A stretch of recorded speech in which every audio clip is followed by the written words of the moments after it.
তো hello everyone, তোমরা সবাই কেমন আছো? আশা করছি অনেক ভালো আছো। আমিও আলহামদুলিল্লাহ অনেক ভালো আছি। তো আজ আমি টমেটো দিয়ে মাছ রান্না করব।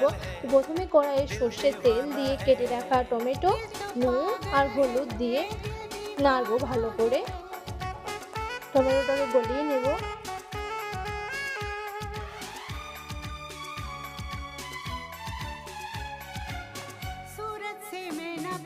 দেখতেই পাচ্ছ টমেটোটা আস্তে আস্তে গলে যাচ্ছে। এরপর পেস্ট করে রাখা সর্ষে, গোটা জিরে, শুকনো লঙ্কা আর পেঁয়াজ ভালো করে পেস্ট করে আমি দিয়ে দিয়েছি। এরপর ভালো করে কষিয়ে নেব, জলটা যেন টেনে নেয়।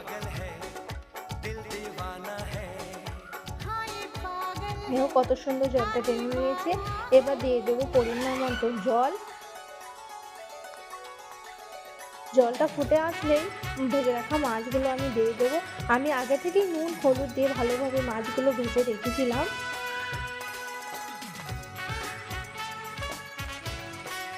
দেখতে পাচ্ছ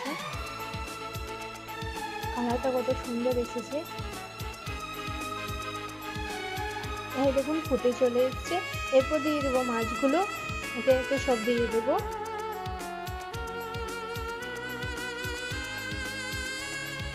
কুচি করে রাখা লঙ্কা দিয়ে দেব আর একটু ঢাকা দিয়ে দেবো, তাহলেই হয়ে যাবে আমাদের টমেটো দিয়ে মাছ রান্না।